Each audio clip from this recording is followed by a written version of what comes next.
Olá, bom dia a todos. Estão me ouvindo bem?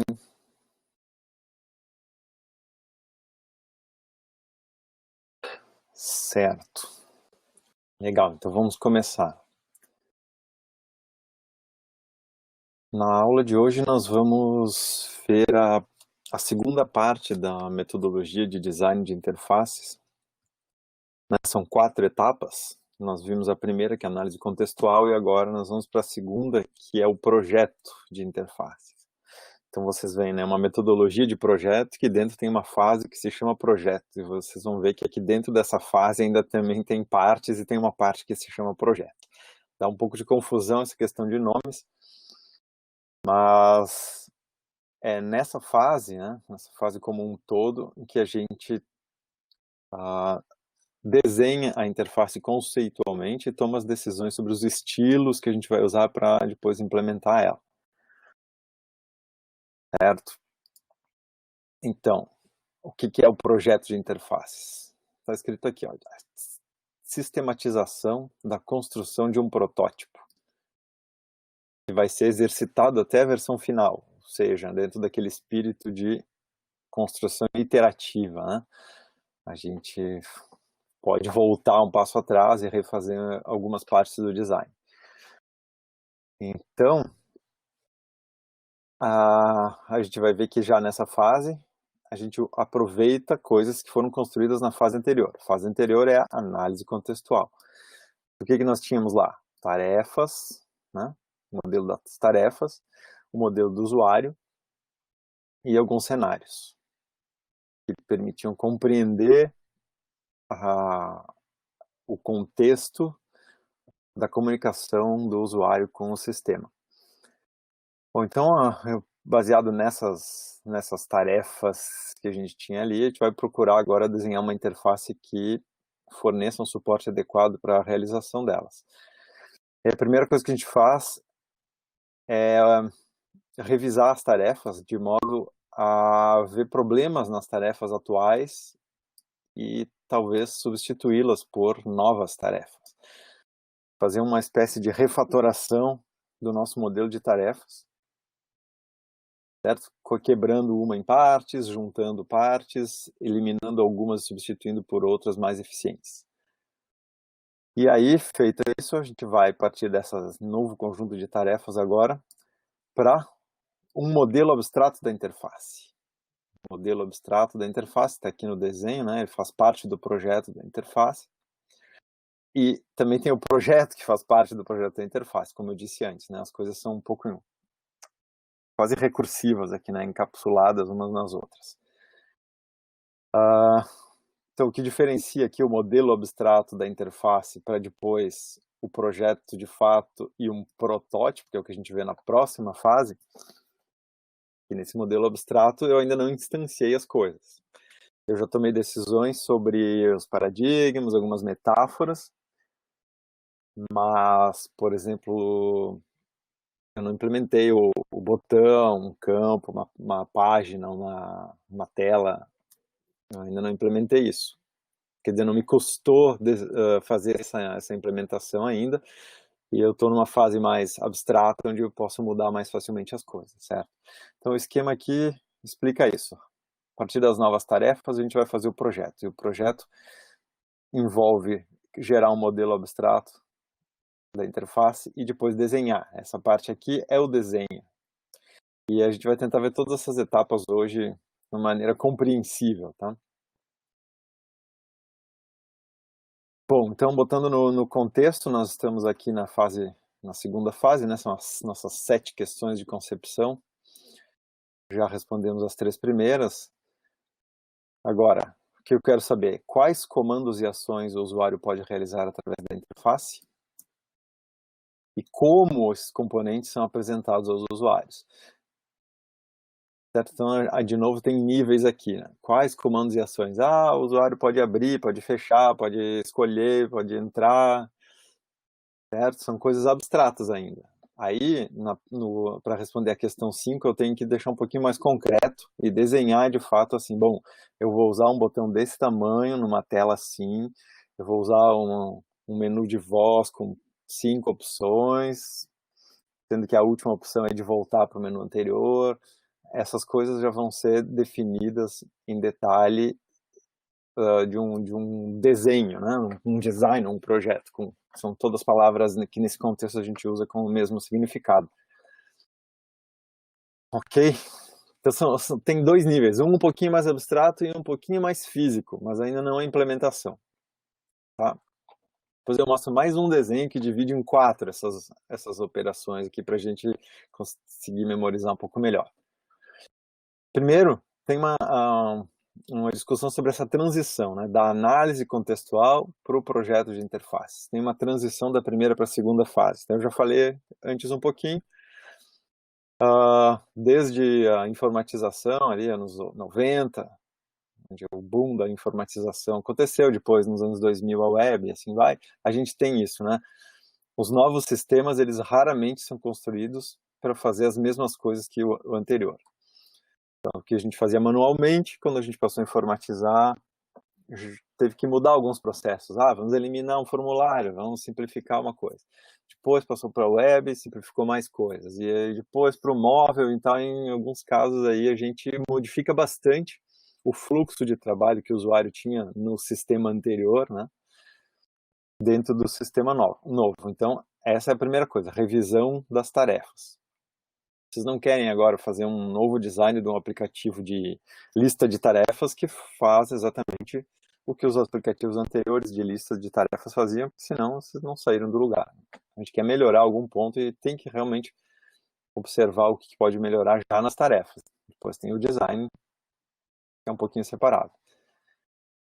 Então tá, mudança nas tarefas, é o que a gente espera, e como elas vão ser suportadas, então que elemento de interface vai ser usado para fazer essa tarefa ali. E também é importante aqui entender que tem certos aspectos das tarefas que de jeito nenhum eu quero mudar. Por quê? Bom, tem vários motivos para isso. O principal para nós, né, do ponto de vista de um processo de uma metodologia de design centrada no usuário, é que o usuário ele tem vantagens em fazer a tarefa daquele jeito, e se a gente mudar agora vai atrapalhar o usuário. Então, tem certos aspectos que é importante não mudar. Então, ainda nessa transição é quando eu defino uma nova tarefa. De novo, a gente vai definir lá se a tarefa é interativa ou automática, as tarefas que são fora do sistema, então não são do sistema, são do usuário manualmente, então do lado de fora. E essa nova tarefa, ela vem de uma refatoração do modelo de tarefas atuais. Vou fazer já um redesign das tarefas, de acordo com possivelmente alguns requisitos novos que eu tenho, ou que eu resolvi priorizar dessa vez, que não tinha sido priorizado antes. E quando eu faço essa refatoração, eu refaço aquele desenho do modelo de tarefas que vocês apresentaram aí na semana passada, né, usando a mesma notação. Quer dizer, eu simplesmente modifico lá. Provavelmente vocês vão fazer isso, quase todos vocês vão fazer para o modelo de tarefas de vocês a partir de agora, né, depois do feedback que eu dei, ou depois de vocês refletirem melhor durante a apresentação. Vocês se dão conta de que algumas coisas podiam ser diferentes do que vocês pensaram inicialmente, vocês vão lá e vão mudar o modelo de tarefa. Então, essa aqui ainda é a transição da análise contextual para o projeto. Ok? Tudo claro até aí? Então, nessa segunda etapa, que é a etapa de hoje, projeto de interface com o usuário, nós vamos ver esses pontos. Essa aqui é a lista do que ocorre nessa etapa do ciclo. A gente vai procurar definir unidades de apresentação. Eu vou usar bastante esse termo, unidades de apresentação, como um termo genérico para designar o que seria uma tela, uma janela, uma pasta, uma caixa, um delimitador qualquer, visual, ou até em outra mídia, né? Não precisa ser tudo visual, uma interface tem muito de sonoro, tem tátil, e se eu tiver, por exemplo, existem sistemas que têm interfaces totalmente de áudio, por diversos motivos, né? Por telefone ou para pessoas com deficiência. por causa do ambiente que demanda isso. E aí eu tenho unidades de apresentação que são diálogos de áudio, não são telas nem janelas, tá? Então eu chamo de unidade de apresentação como um nome genérico para isso e abrevio aí por UA. A gente vai definir esses elementos. Fica mais fácil, acho, para a maioria das pessoas, imaginar como janelas ou telas num sistema desktop ou móvel. Então eu desenho cada uma das minhas telas e eu sei que se eu fizer uma ação numa tela, eu vou passar para outra tela. Tá? Então nisso a gente consegue enxergar melhor como definir essas unidades de apresentação e depois definir as sequências entre elas. Que é exatamente o que eu estava dizendo agora. Qual é apresentada quando, né? Eu tenho as unidades e aí primeiro aparece essa, depois se eu fizer uma certa ação vai aparecer a 2, se eu fizer uma outra ação vai aparecer a 3, se eu fizer uma ação na 2 vai aparecer a 3.5, né? A gente tem essa navegação entre as unidades de apresentação. Isso é a parte bem conceitual, esses dois blocos de cima, que é onde a gente define, bom, o usuário vai poder entrar com tal informação em tal janela, então vai ter essa janela aqui, essa aqui, quando ele entrar com esse dado, quando ele escolher essa opção, vai para cá. Mas eu ainda não desenhei nada. Depois disso, a gente vai para uma parte um pouco mais física, que eu vou definir já o estilo de diálogo. O que são os estilos de diálogo? Vocês lembram dos estilos de interação? A gente viu isso numa aula 5 ou 6, que é assim, eu vou usar um estilo que é de manipulação direta, ou de imperativo, né, com comandos, ou vou usar realidade virtual. Então, para cada um desses paradigmas, eu tenho dentro de uma série de estilos, janelas, botões, menus, ícones, gestos, uma série de coisas que estão definidas ali. A gente vai, numa etapa de design, falar dessas coisas. E aí sim fazer o projeto das apresentações, como que essas coisas são apresentadas para os usuários. Então, quais são exatamente os comandos que ele vai usar, se for uma interface de comandos, quais são os controles visuais, botões, menus que ele vai ter, né? Você vai ter um gráfico, onde é que ele vai estar, essa parte do desenho aí. E por fim, dentro de uma unidade de apresentação, digamos num formulário. Formulário é um estilo de diálogo que eu posso ter numa janela, certo? Então, dentro desse formulário, eu ainda tenho o diálogo de baixo nível, que é a operação toda dentro do formulário em si. Ou seja, eu preencho o primeiro campo e esse campo é o CPF. Então, quando o CPF, quando eu digito, ele vai ser validado por um validador de CPF e se tiver certo, ele libera os outros campos, senão ele não libera. Entendem? Então, são fluxos ali dentro. Daí ele volta o foco para o campo anterior, ou ele vai para o próximo campo. Tá? Esse fluxo de baixo nível dentro do diálogo. Tudo isso, então, a gente vê aqui nessa etapa de projeto da interface e nós vamos detalhar algumas coisas, né, na sequência aqui até o final da aula. Primeiro, do que tem que ser feito e depois algumas guias de como fazer isso melhor. Esse é o objetivo. Vamos seguir aqui.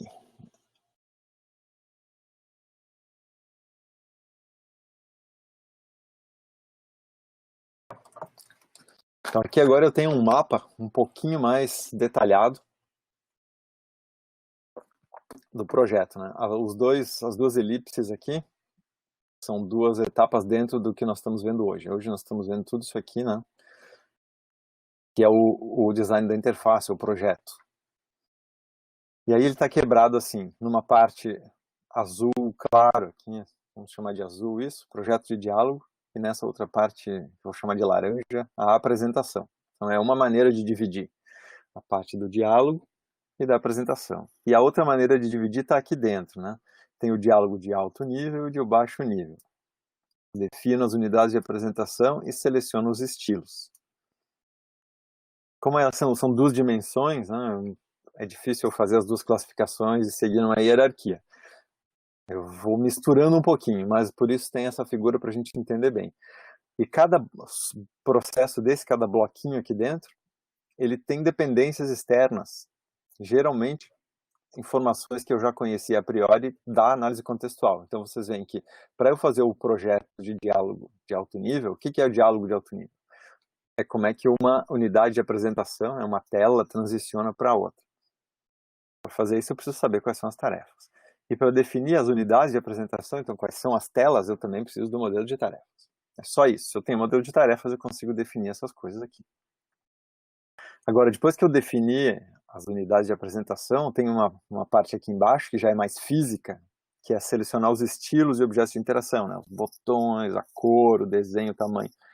Para isso, eu tenho que levar em conta agora o modelo do usuário, né? Se o meu usuário não enxergar aquele tamanho, se aquela cor não for boa para ele, se estilos de realidade virtual não são adequados para ele, por exemplo.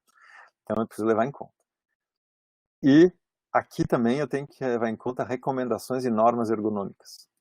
Nós vamos falar um pouco mais disso de verdade, é na parte de avaliação, porque é lá que isso se torna crítico. Tem certos sistemas que a gente vai desenvolver e que eles só vão poder ser usados se eles forem aprovados por certos organismos certificadores. Então existem normas de ergonomia, normas ISO, ABNT, etc. que a gente pode levar em conta aqui. Além disso, na hora de selecionar os estilos e objetos aqui, eu preciso levar em conta as opções tecnológicas disponíveis, né? Se eu não tiver um mouse 5D que eu tinha imaginado usar, não adianta nada, isso não existe, então não vou poder usar, claro. Então, aqui é que entra as opções tecnológicas. E depois, para eu poder fazer, por exemplo, o diálogo de baixo nível, eu preciso ter feito primeiro o de alto nível e ter desenhado as minhas unidades de apresentação e os estilos, né? Por isso tem essas linhas conectando aqui. Certo? Eu imagino que numa explicação assim rápida, vocês seguiram a minha ideia no momento que vocês estavam seguindo, mas depois já esquecem. Né? Não é muito fácil, vocês vão precisar estudar um pouquinho isso.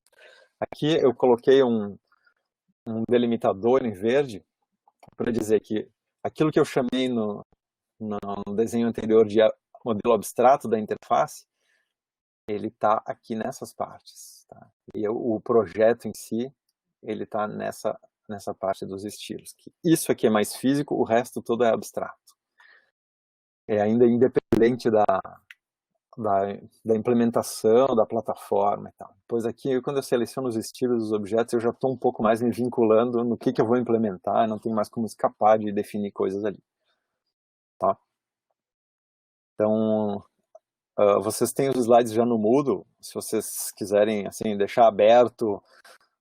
Normalmente, na sala de aula, eu colocaria no quadro, né, um desenho assim para dizer, olha, nós estamos aqui agora, nós estamos nesse ponto, nós estamos nesse ponto. Se quiserem deixar aberto para não se perder no resto da aula, eu vou tentar fazer uns vínculos, mas por experiência própria, eu sei que essa área do design, ela tem várias perspectivas e a gente aqui está tentando mostrar todas elas numa aula só, que é um pouquinho pesado. Tá? Então, de novo, eu insisto aqui na separação das coisas para tentar analisar aquilo que eu fiz no slide anterior, né? O diálogo de alto nível e de baixo nível, assim como o design das unidades de apresentação, fazem parte do modelo abstrato da interface e a definição sobre os estilos e objetos do projeto da interface. Só para a gente dar nomes. Mas projeto também é o que está escrito aqui, né? Isso aí vocês têm que fazer a distinção pelo contexto, porque isso aqui não quer dizer a mesma coisa que isso aqui, especificamente, já que esse aqui de cima engloba tudo isso. Tá? Aquela coisa meio recursiva. Tem que inventar palavras especiais para designar essas coisas, mas na literatura elas são usadas um pouco cada uma, então a gente segue assim. Ninguém entrou num consenso a respeito. Então tá. Vamos lá, então. Falar agora um pouco desse modelo abstrato da interface. Tem alguma pergunta? Tiverem, né? Não hesitem em interromper. Inclusive, vocês vão precisar fazer o design agora, né, do trabalho de vocês. Então é algo que vocês têm que estar fazendo nesse momento. Já podem ir tentando imaginar tudo que eu for falando aqui dentro do contexto do caso de uso de vocês. E aí podem surgir dúvidas mais concretas até. Então, o que é o modelo abstrato da interface? É uma descrição bem em alto nível ainda, né, porque não está ligada à implementação. E ela já envolve questões de apresentação e de diálogo. Qual é a diferença, né? Apresentação são aquelas unidades. Bom, eu vou precisar ter uma tela onde o usuário faz tais ações. Então, né, nessa tela eu já imagino que eu vou ter que entrar com dados, então eu vou precisar de algum, como é que a gente chamou, artefato ali de software ou hardware que serve para entrar com os dados ou para visualizar alguma coisa. Tá? É o desenho das unidades. E o diálogo é quando eu vou fazer realmente sequências agora. Uma coisa, o usuário faz a ação e passa para outra. Né? Aqui embaixo tem um desenho, assim, uma espécie de grafo, né? Dirigido, assim, onde a gente vai de uma unidade de apresentação para outra, conforme as ações que o usuário vai fazendo. Então, esse é o diálogo, que são as sequências globais, assim, alto nível da interação. Ainda não tem detalhes do comportamento, por exemplo, se o botão vai ficar iluminado, ou se vai ter um highlight numa coisa, isso não entra aqui, porque isso é detalhe do comportamento, que vem na outra parte, né? Não no modelo abstrato aqui ainda. Que realmente são as unidades e os diálogos. Então, nesse modelo abstrato, a gente volta a pensar lá no projeto conceitual. Vocês lembram que a gente teve uma aula só para falar de projeto conceitual como algo que vem antes do design, né? Onde eu preciso pensar no meu problema, isso seria bom resolver por comandos, ou isso seria bom uma coisa que tenha manipulação direta para o usuário ter o feedback contínuo e tal. Então é um pouco a escolha do paradigma global. Não confundam aqui, porque eu falei que tem uma fase do projeto que a gente define os estilos, né? Aqui a gente não vai definir os estilos, por exemplo. Eu não vou dizer na minha unidade de apresentação vai ter um menu com 5 opções e tal. Mas eu já posso definir assim, que é uma coisa que vocês quase todos já fizeram na análise contextual, dada a limitação de tempo que a gente tem, né? Então todo mundo definiu, vai ser um aplicativo para celular, vai ser um aplicativo na web, vai ser um programa em desktop, tal. Né? Vocês já definiram ali um pouco, mas é mais ou menos agora aqui que a gente, conhecendo as tarefas e conhecendo o usuário, é que a gente tem condições de dizer, bom, o paradigma ideal para os meus usuários para fazer essas tarefas vai ser esse aqui. Então, num nível mais geral, a gente define essa filosofia aqui. Tá?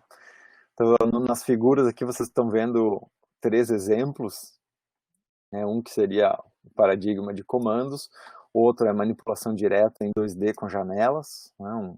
Dentro de um paradigma desktop, e o outro aqui é uma manipulação direta tridimensional.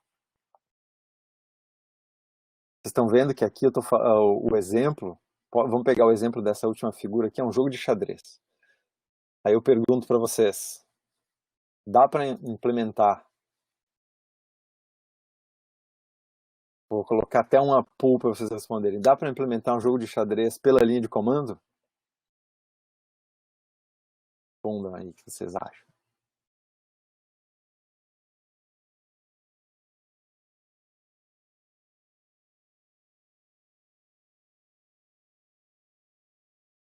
Muitos já responderam, né? Alguns não, mas eu já posso ir comentando. Tem gente que joga xadrez pelo telefone, né? Sem tabuleiro. Só dizendo assim, peão na terceira casa do rei e tal, e vão formando as jogadas. E eles têm esse treino, né, para memorizar o tabuleiro e conseguir jogar só dizendo, só dando as... Vou publicar aqui o resultado. Tem gente que acha que não, mas na verdade sim, né, posso. Consigo até por telefone. E eu posso, com certeza, nem vou fazer um pooling dessa vez, mas eu posso fazer um jogo de xadrez numa janela em 2D. Existem milhares desses, né? Vocês podem baixar da internet, jogar online jogos de xadrez em 2D. E eu posso em 3D também. E aí, qual que é melhor?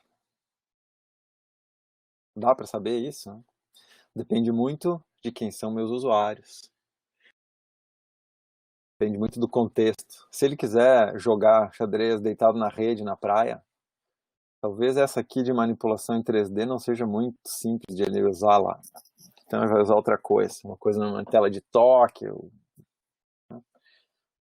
Então depende muito do contexto do usuário. Eu vou definir para as mesmas tarefas, aquelas, um paradigma aqui. Vou começar a focar nisso. Aqui, de novo, né, eu dou exemplos bem físicos, mas eu estou falando do modelo abstrato. Então a próxima coisa que a gente tem que pensar é algumas metáforas. Metáforas são sempre bem importantes, porque, vocês sabem, fazem com que o usuário possa usar coisas que ele já conhece. Ele está acostumado, e aí ele não precisa aprender uma coisa nova. E aí ele pode concentrar os esforços em aprender as outras coisas que não tem como a gente usar metáfora. Então nessa parte aqui eu já defino um paradigma, já defino algumas metáforas, já posso escolher que conceitos conhecidos do usuário eu conseguiria representar metaforicamente, né, dentro de um sistema depois. Aqui eu coloquei só essas figuras para vocês lembrarem o que significa, né? Uma lupa lembra busca, procurar alguma coisa, né? São metáforas. Tem essas metáforas visuais, tem algumas que não deu tempo de eu falar, porque a aula de interação 3D ela passa muito corrida, e ali tem muitas metáforas, eu cheguei a mencionar, mas só para vocês lembrarem a questão de caminhar parado, né? Eu posso estar sentado aqui na minha cadeira, e se eu tenho que me deslocar, navegar por um ambiente, eu posso fazer assim, levanto e baixo o pé, levantando e baixando, e isso significa que eu estou caminhando. Aí eu parei, né? Isso é uma metáfora de caminhada que a gente pode usar, que funciona também. Essas coisas a gente pode escolher ali, certo? Então essa aí foi o que eu chamei de a transição. Não, já passou a transição, isso que eu chamei de a primeira decisão as primeiras decisões que a gente toma sobre o modelo abstrato da interface. É o paradigma, as metáforas, alguns conceitos conhecidos. Bom, e aí a gente começa a ficar um pouquinho mais concreto agora para definir o projeto de diálogo de apresentação. Que eu já falei umas 3 vezes, né, dessas coisas, então a gente vai em camadas aqui. Diálogo em alto nível e baixo nível, nós vamos ver agora em detalhe, e apresentação, que é definir as unidades de apresentação e depois ir selecionando os objetos de acordo com as metáforas, levar em conta as normas, princípios. Eu vou apresentar para vocês hoje as heurísticas de Nielsen, que servem aqui como recomendação, e a gente vai vendo algumas outras ao longo aí do semestre. Tá?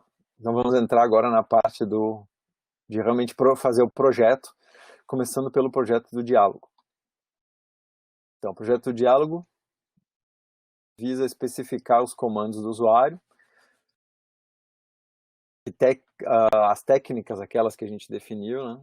Não, na verdade, das tarefas que a gente definiu antes, quais as técnicas de interação que vão ser usadas para implementar. O que são as técnicas? Vocês lembram? Como é que eu diferencio uma técnica de um dispositivo ou de uma tarefa, né? São tantos nomes.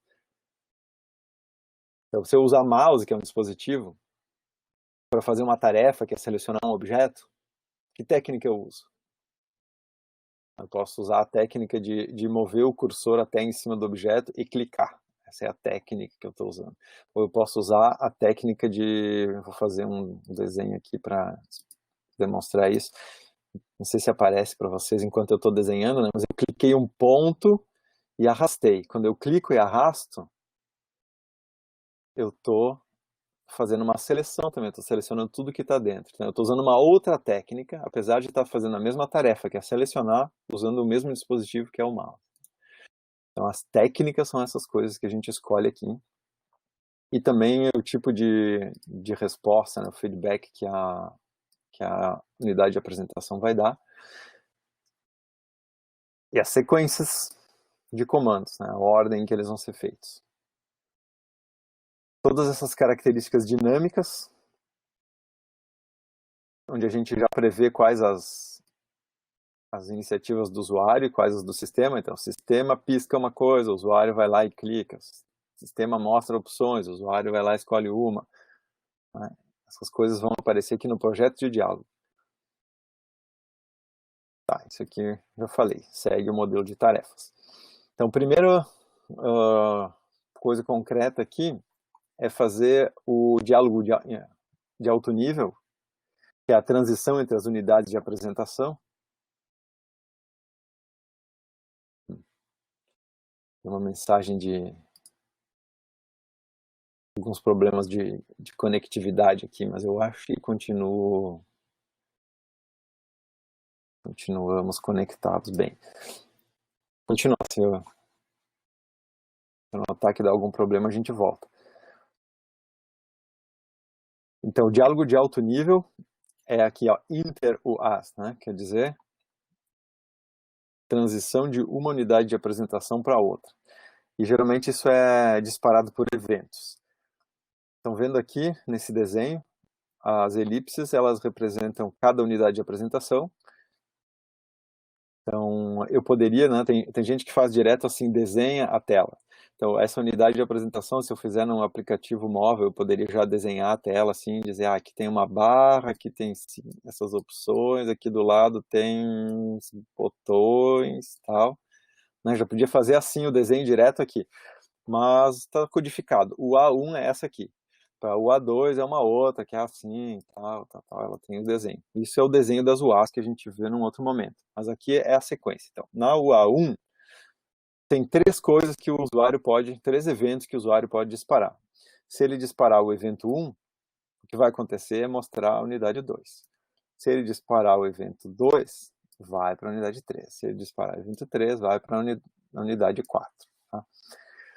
Aqui tem um exemplo, né, do que poderiam ser esses eventos. Então, a tecla aqui, o evento E1 poderia ser pressionar a tecla F1. Isso é um evento físico, é algo que o usuário faz fisicamente. Tem várias coisas que ele pode fazer fisicamente, aqui é só um exemplo. Então, daí ele vai para a unidade 2 e morre aqui, né, não faz mais nada. O que dá para entender já aqui, a gente que conhece? A unidade 2 provavelmente é um tipo de ajuda, uma janela de ajuda, um help. Porque o F1 geralmente é usado para isso, né? Mas isso é uma convenção que a gente já conhece e pode aplicar outras coisas também. Então aqui E1 vai para lá. Mas o usuário não precisava de ajuda, o que ele fez? Ele fez o evento E2. O que é o E2? É um enter lógico. Um enter lógico pode ser disparado por várias ações físicas, né? Por exemplo, ele dá um tab quando ele está num campo, deu um enter naquele campo, ou ele dá enter mesmo, ou espaço, ou ele clica com o mouse no botão OK. Esses são os enters lógicos que podem ser disparados por essas coisas todas. E aí ele vai para a unidade 3. Mas, se ao invés disso aconteceu um evento semântico, que é o CPF OK, ele já vai para a unidade 4. Dá para entender que interface tem aqui, né? Quer dizer, o cara está digitando o CPF, quando o sistema percebeu que o CPF estava OK, ele já passou para a unidade 4. Digamos que o sistema não percebeu que estava OK, o usuário deu um confirmar, aí ele vai para a unidade 3, onde ele provavelmente diz assim, o CPF está com erro, digita de novo, né? Ou algo assim. Ou então, se ele verificou os campos e foi para a unidade 4, estava tudo certo. Então chegou no mesmo ponto a partir de dois caminhos diferentes. E assim vai. Aqui eu tenho um exemplo só, né, de como a gente faz eventos para passarem de um estado para o outro, o que nos remete à ideia de uma máquina de estados, e é muito comum se modelar o diálogo de alto nível usando uma ferramenta desse tipo. Tá? Como eu falei, às vezes desenhando a própria telinha e botando, se for nesse botão, vai para cá, se for nesse botão, vai para cá. Dá para fazer assim, tem mil maneiras de desenhar. O que importa é a essência do que está sendo comunicado aqui. Bom, enquanto ali eu tinha a transição entre as unidades de apresentação, aqui no projeto da apresentação é onde eu vou desenhar a unidade de apresentação. Certo? Aqui também já fala de estilos e tal, que eu prefiro deixar para é aquela coisa, né? Não tenho como dividir nas duas dimensões. A apresentação envolve o design abstrato da unidade de apresentação e depois o design físico da unidade de apresentação. Então as coisas ficam um pouquinho misturadas aqui, mas são duas coisas.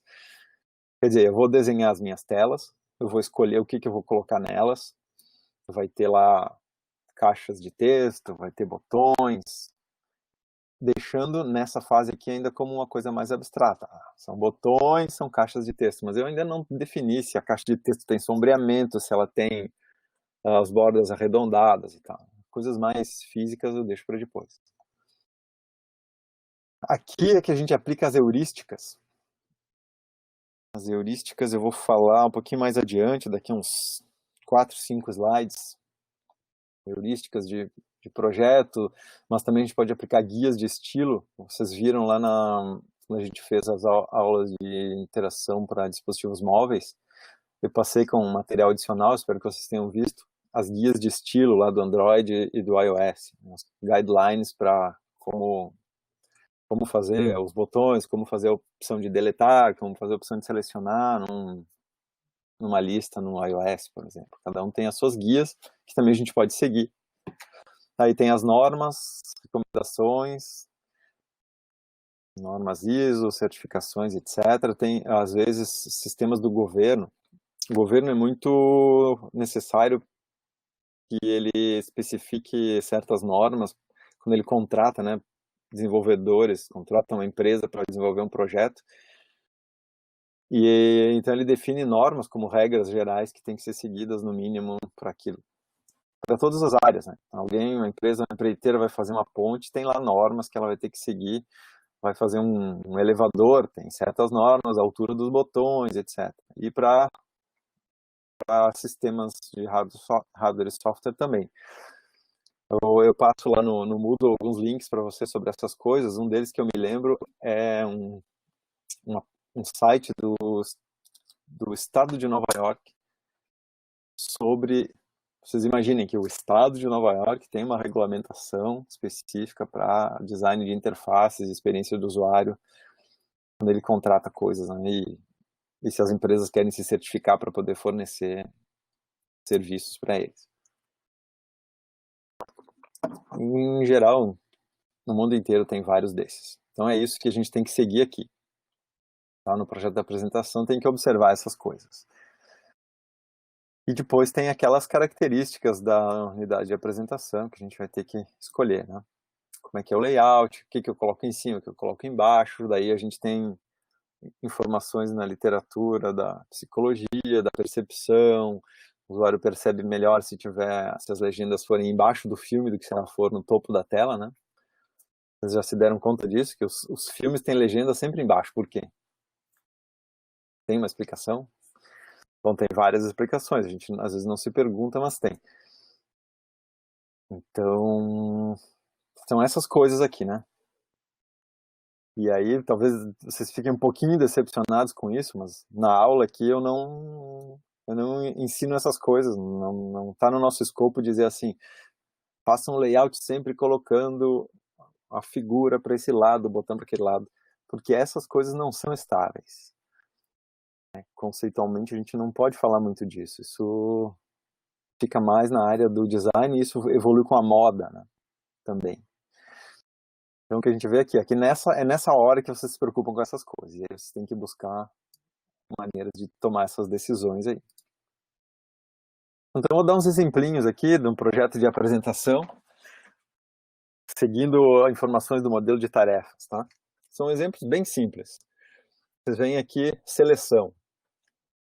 Isso aqui tá em francês e tá meio ruim de ver a imagem nessa tela, acho que ele compactou um pouco demais aqui, né? Mas o que a gente tem? Nessa parte aqui, a gente definiu isso lá no design das tarefas. O usuário vai ter que fazer uma escolha aqui entre 2 ou 3 valores possíveis. Sei lá, ele tem que escolher se ele quer um quarto simples, duplo ou triplo no hotel. Então, quando ele tem de 2 a 3, o jeito que eu vou implementar é assim, é uma radio button list, uma lista de botões de rádio, né? Quer dizer que é aquelas listas que se eu marcar um, desmarca os outros. Tem só um marcado. Para 2, 3 opções, essa é a melhor. Então aqui é um exemplo bem concreto. Se eu tiver lá no meu design, eu souber que o usuário vai precisar fazer uma escolha agora entre 4 ou 7 valores, isso requer que eu use uma caixa de agrupamento. Essa caixinha ali, porque vai facilitar para ele entender que essas são as 4 opções que ele tem, né? É fácil entender que, vocês lembram da aula de cognição percepção. Se eu tiver outras coisas na interface, ele pode demorar um tempo a mais para entender que são essas 4 opções que ele tem e não outras.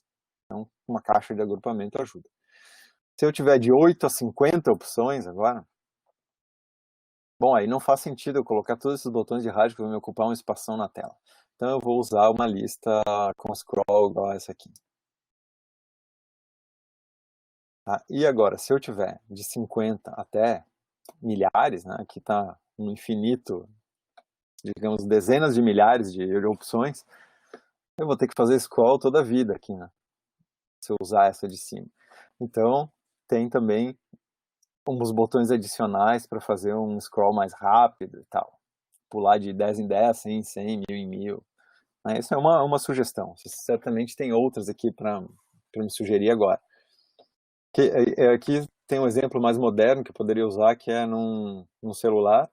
Você tem uma lista de coisas, sei lá, você tem a lista de músicas, uma playlist que vocês querem tocar. E vocês vão fazendo swipe assim, né? Para fazer o scroll da lista. Bom, se são milhares de músicas, isso aí vai demorar scroll toda a vida. Como é que eles chamam? Tem até um termo em inglês para isso aí. Para esse scroll que não acaba nunca.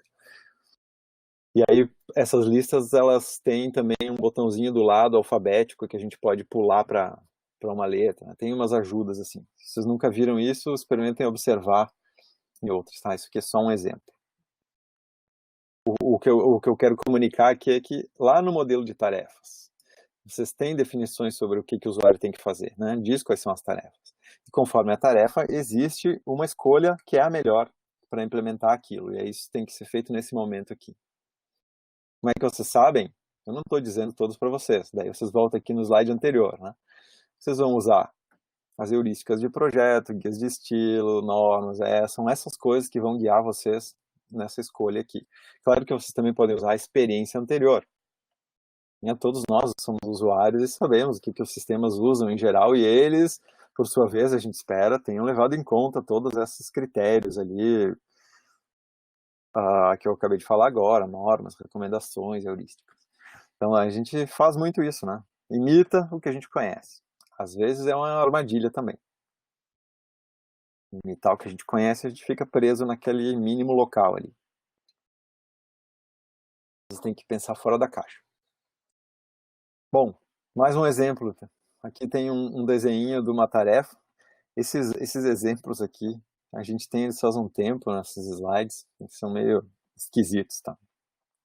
Mas esse aqui até tá ok. Vocês estão vendo aqui o modelo de tarefas, tá? Eu confesso que eu não me lembro o que esses símbolos significam exatamente, tá? Aqui pelo contexto a gente vai deduzir um pouco. Mas todos eles significam alguma coisa em termos de sequência, paralelismo e tal. E aqui vocês têm do lado o desenho da interface que foi feito a partir dessa tarefa. Então, qual que é a tarefa, o objetivo global? Acessar os dados do estudante. Ok. Para acessar os dados do estudante, o que a pessoa tem que fazer? Uma tarefa interativa, que é fornecer uma requisição. E depois, esse símbolo tem uma sequência, então depois de fornecer a requisição, o sistema mostra os resultados. Bom, como é que o usuário, interativamente aqui, fornece uma requisição? Ele entra com parâmetros, submete a requisição. Isso aqui também tem uma conotação de sequência, mas ela é um pouco diferente dessa, né? Então, o que significa bem exatamente agora, eu não me lembro. Se alguém souber aí pode ajudar, alguém que olhou o CTT recentemente.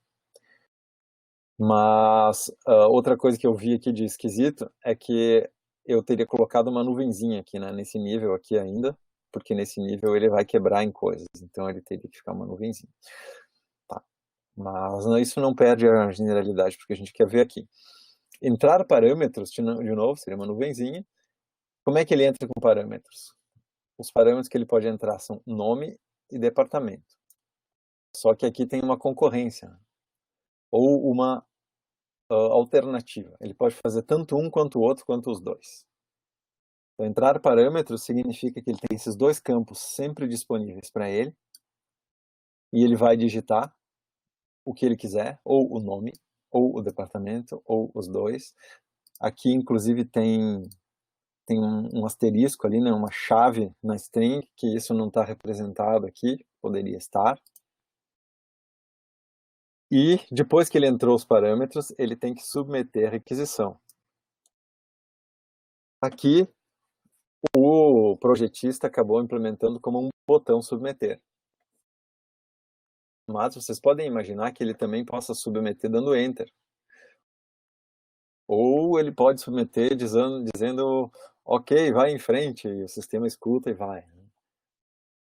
Quando eu desenhei o modelo de tarefas, assim, ele é abstrato.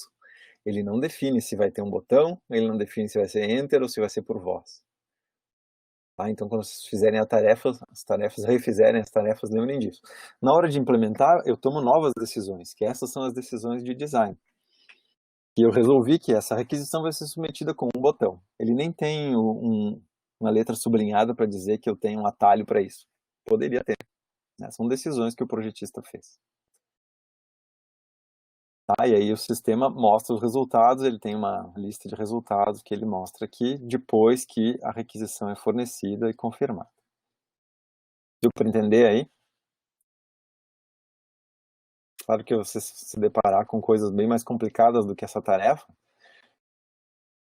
e vocês estão aprendendo isso, não, estão construindo esse conhecimento. Então vocês vão fazer, vão implementar e vão ver, tá, mas não estava bem assim, aí vão modificar aqui, né, vão ficar indo e voltando bastante nessas coisas. Isso seria o ideal para vocês refinarem bem o projeto. Em alguns pontos não vai dar tempo, a gente vai terminar com defeito mesmo, mas vocês conseguem imaginar que num projeto sério de interface, onde eu quero realmente atingir altos níveis de qualidade de interação, essa metodologia deve ser aplicada. Tá? Vamos ver aqui mais um de escolha agora. Operador de escolha. Acho que se eu voltar no anterior, esse aqui de cima tinha uma escolha com sequência. Né? Esse aqui, não sei bem o que ele faz. Esse aqui é a escolha simples. Então, de novo, reserva de hotel, que é um exemplo que a gente já viu. Tudo isso aqui, toda essa árvore aqui para a tarefa, para eu ter só isso aqui lá na minha tela. Né? Então, reserva de hotel, o usuário escolhe o tipo de quarto, que pode ser simples ou duplo. Nesse caso, ele é exclusivo, né? Um shore aqui.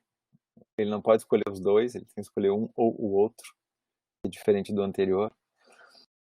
E depois de ele escolher isso, é que vai para essa parte de fazer a reserva, onde o primeiro de tudo o sistema mostra a disponibilidade, quer dizer, em seguida a escolha que o usuário fez de simples ou duplo, o sistema mostra a disponibilidade e aí aparece uma lista de quartos para o usuário selecionar. Né? É o que a gente consegue entender aqui no final. E aqui vocês veem que são só duas opções, mas eles usaram caixa de agrupamento. Eu tinha colocado lá no exemplo anterior que para duas opções não precisava. Não precisa. Eles usaram. Aí a gente toma decisões aqui. Nem sempre é melhor. Mas tem um motivo para isso. E aqui a gente não está vendo todo o design, perfil dos usuários, nem nada. Né? Se a gente olhasse, talvez fosse entender. Esse aqui é um pouquinho mais complicado ainda. Vamos ver aqui rapidamente. Tarefas concorrentes. Né? Escolher data num... sei lá, é um formulário qualquer que eu preciso escolher data. Nesse caso aqui é uma agenda. Né? Eu quero agendar um compromisso. Vocês certamente têm experiência com marcar datas em coisas, né? Google Calendar ou coisas similares. Tem várias coisas aqui que são concorrentes. Vamos olhar só aqui para o lado do exemplo da interface. Vocês podem vir aqui, mudar o mês. Aqui tem italiano esse, né? Com uma parte em inglês, assim, e os meses em italiano. Bom, mas eu escolhi o junho de 99. Eu posso mudar o ano, eu posso mudar o mês, posso mudar o dia. né? Tudo isso é na ordem que eu quiser. Eu posso primeiro escolher lá o dia 2, depois ir lá e trocar o mês para agosto e ficar dia 2 de agosto. E ainda entrar o tópico aqui do compromisso. Então, aqui, manipular a agenda. Eu vou marcar o compromisso e fechar, tá? Porque tem um botão fechar lá, tá vendo? Ao ter colocado isso aqui na tarefa, eu obriguei a ter o botão fechar. Estão vendo? Tem algum motivo para isso. Poderia talvez fazer um design sem o botão fechar, que fecha sozinho, quando confirma, alguma coisa assim. Mas tem uma sequência aqui. Depois, aqui o definir data, né? Marcar um compromisso, tem que definir a data e colocar o tópico. Aparentemente aqui ele me obriga a fazer isso nessa ordem. Tá? Talvez não fosse necessário, mas foi feito assim. E definir data, o sistema mostra o calendário e eu entro com a data. Essa atividade aqui, essa tarefa de entrar com a data, ela tem tudo isso aqui de coisas em paralelo, que a gente já tinha visto antes, esse operador, né? O usuário faz o que ele quiser, na ordem que ele quiser. Ele pode fazer todos ou fazer só um. Mas ele vai escolhendo. E à medida que ele vai escolhendo, em paralelo, né, ou concorrentemente, hoje em dia até pode falar mais de paralelo. Antigamente, uma CPU só tudo fazia sequencial e parecia paralelo, né? Concorrentemente, o sistema fica atualizando o calendário. Então, essas coisas aqui acontecem de maneira concorrente. Eu troco aqui, o sistema já troca aqui do lado a data que eu defini. Eu vou trocando, ele vai definindo aqui do lado. Então, é isso que está acontecendo ali. Deu para entender? Tranquilo? Qualquer problema aí, me falem. Eu vou seguindo, para não acabar meio-dia e 15 de novo. Certo? Então, agora, onde é que a gente estava mesmo? No design mais abstrato, design do diálogo e da apresentação. E no design do diálogo e da apresentação, mostrei para vocês aquele diagrama. Vou voltar aqui para mostrar esse aqui, né, onde a gente define o fluxo entre as unidades de apresentação. E depois eu falei do projeto da apresentação, com as escolhas que a gente faz, de como mostrar e entrar com os dados do usuário em cima, a partir de um modelo de tarefas, que foi isso aqui. Bom, para guiar a gente nessas escolhas, existem dezenas de trabalhos que a gente encontra online hoje em dia na literatura, centenas, até milhares, que servem de guia. O que eu vou mostrar aqui para vocês? Aqueles que são genéricos, que servem para qualquer projeto, que vocês vão poder com certeza aplicar nos de vocês. E lá no Moodle eu coloco links para algumas outras coisas um pouco mais específicas que vão servir para um, não para outros, né? Tipo, guias específicas para mobile, guias específicas para web, guias governamentais para experiência, outras para ergonomia e tal, né? Agora, as heurísticas de Nielsen é um grande clássico. Quer dizer, algo que é tão bom que foi feito há um tempão e continua sendo aplicado hoje. São 10 heurísticas, tá? E elas são genéricas o suficiente para a gente usar em qualquer tipo de sistema, seja por voz, por texto, web, mobile, qualquer coisa. Vocês vão discordar em alguns pontos ou outros, talvez. Mas aí a gente tem que ter um pouco de criatividade e adaptar aos termos, tá? Então vamos ver aqui as 10 heurísticas, eu vou comentar um pouquinho cada uma delas, mas eu já convido vocês a olharem um material adicional. Eu tenho referências, geralmente, muitas são em inglês, né? Eu espero que ler em inglês seja ok para muitos de vocês e que alguns possam usar um tradutor automático. Em geral, eles têm funcionado bem. Mas vamos lá, então. A primeira delas é sobre a visibilidade do estado do sistema. Então, a gente abrevia para dar feedback. O sistema ele sempre tem que dar feedback em tempo razoável.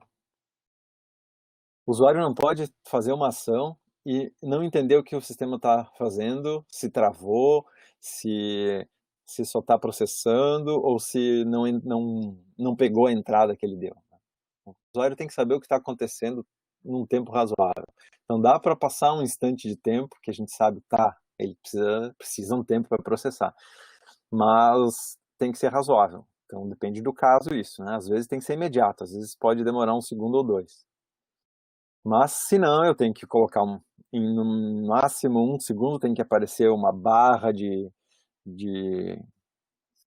que estou processando, aguarde, né? Ou aquela coisinha girando, cada sistema tem a sua, mas embora os sistemas operacionais todos seguem essa regra aí, procuram seguir essa regra, os aplicativos que os desenvolvedores fazem nem sempre seguem, então vocês têm esses problemas todos os dias, sabem que é ruim, né?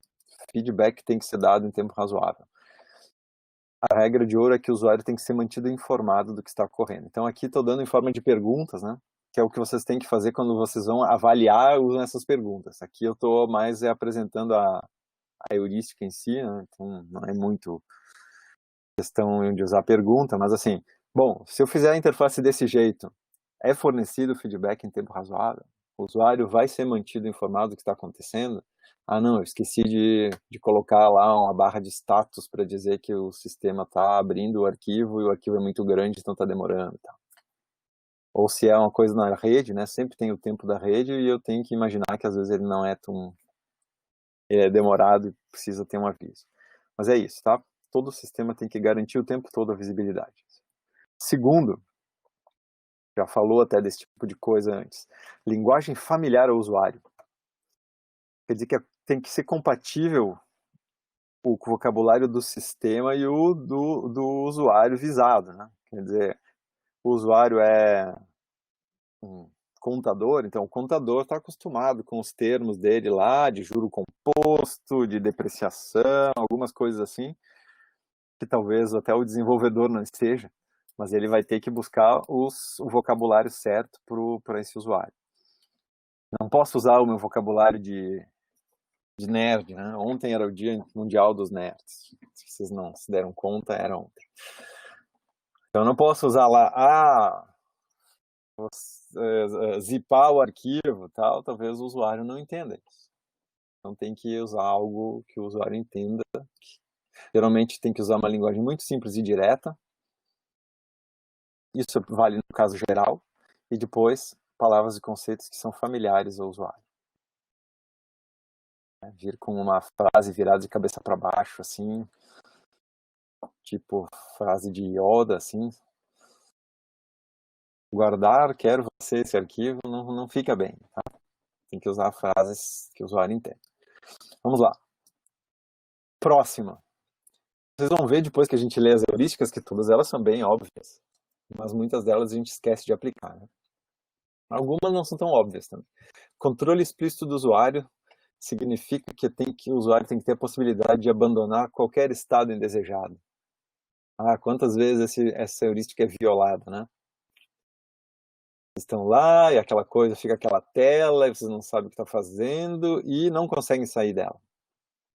Tem que dar Ctrl Alt Del, tem que dar reset total, desligar a tomada, né? Tem situações assim, então isso não pode acontecer. Claro que a gente sabe que muitas dessas acontecem porque elas são imprevistas, é uma exceção do sistema e tal, é um bug de implementação, alguma outra coisa, né? É um nêutron que caiu lá na memória, sei lá, uma partícula cósmica que caiu na memória e alterou um dado, pode ser? Acontece.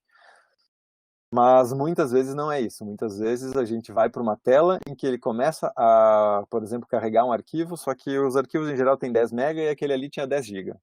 E por causa disso, o usuário não se deu conta e agora ele não pode esperar, ele quer matar, sair, interromper, cancelar, não quer baixar o arquivo de 10 GB. E não pode. E ele fica naquilo, e a única opção dele é desligar o computador, e isso não é aceitável, né? Então, os usuários têm que poder sair. E tem outras coisas mais comuns, simplesmente situações incorretas. Eu estou desenhando no PowerPoint, fazendo um desenho bonito, daqui a pouco eu, sem querer, apago lá um pedaço do meu desenho, eu pinto tudo de preto. Eu preciso poder desfazer isso. Daí eu vou lá e faço Ctrl Z. E daí o PowerPoint só desfaz um passo, não desfaz mais passos. Eu dou Ctrl Z de novo e ele não volta mais. Ele é bem assim, ele para voltar os passos todos tem que dar um Ctrl Shift Y, não sei o que é, tem ir lá na opção do menu. Ele complicou um pouco as voltas. Por alguma razão também, não é de graça. Mas isso é um exemplo que eu uso aqui para dizer para vocês que eu tenho que poder desfazer facilmente certas situações. Então, por exemplo, se eu mando um e-mail no Google, no Gmail, dizendo, envio em anexo o arquivo para vocês. Se eu mandar e não anexar o arquivo, ele para e me diz, opa, tu não anexou nada nessa mensagem, eu acho que tu queria anexar alguma coisa. Certo? Então, isso ele está me dando essa possibilidade de abandonar um estado indesejado, evitando que eu faça uma bobagem, e isso é bom. Todo o sistema deveria ter coisas desse tipo. E ainda, depois que eu mandei o e-mail com o meu anexo, ele me deixa por alguns instantes um botãozinho lá, desfazer, porque na verdade ele não mandou, ele espera um pouquinho, porque se pesquisou, né, a gente descobriu que 90% ou mais dos erros em envio de e-mail acontecem, o usuário se dá conta naquele instante ali. Assim que ele mandou, ele viu que esqueceu de botar um destinatário. Assim que ele mandou, ele viu que esqueceu de botar o assunto da mensagem. Né? Algumas coisas assim se descobrem naquela hora. Então tem essa possibilidade. O Moodle também faz isso para postagem em fóruns e tal. Vamos lá, que são muitas heurísticas, são 10. Então, a segunda página aqui eu tenho mais 3. Consistência. Claro que tudo tem que sempre ser consistente, né? Mas a gente vê tantas coisas erradas. Então, mesmo os comandos, termos e ações têm que servir para situações similares em todo o sistema. Certo? Consistência de uma tela para outra. Aqui eu tenho um botão de voltar, aqui eu não tenho. Aqui eu tenho um que dá OK, aqui vai automático. Essas coisas atrapalham o usuário. Diminuem a qualidade do uso. Então, manter consistência. A mesma cor também. Por que esse botão agora está vermelho? Se os outros botões eram todos azuis. Esse tipo de coisa. Bom, e aí aqui a prevenção de erros, ela quase conflita com aquilo que eu falei um pouco antes, deixa eu voltar aqui, né, com essa do controle explícito. Eu vou dando uns exemplos, às vezes meus exemplos eles se enquadram mais num caso do que no outro, né. Aqui é a possibilidade de abandonar um estado indesejado, mas aqui a palavra-chave é prevenção. Eu não errei. Eu tinha dado o exemplo lá do arquivo não anexado do Google, eu acho que aquele lá ele cabe mais aqui. Tá? E o desfazer é que entra lá. Porque aqui é a concepção defensiva. Todo mundo já ouviu falar de direção defensiva no trânsito, né? Ao invés de eu pensar assim, esse cara acho que ele quer dobrar à direita, mas como ele não deu pisca, eu vou me enfiar ali. Não, a gente já faz uma direção defensiva. Segura, porque a gente sabe, o babaca não ligou o pisca, mas ele vai dobrar, deixa ele. Direção defensiva. E aqui é a concepção defensiva. Eu sei que o meu usuário vai fazer bobagem, mas o usuário que manda, eu tenho que prevenir os erros. Tenho que fazer tudo que eu puder na interface para que ele não erre. Certo? Então, se começa a ficar muito fácil cometer erros, o botão é pequeno, ele vive errando e clicando no do lado sem querer. Então, eu vou ter que ir lá resolver isso, né?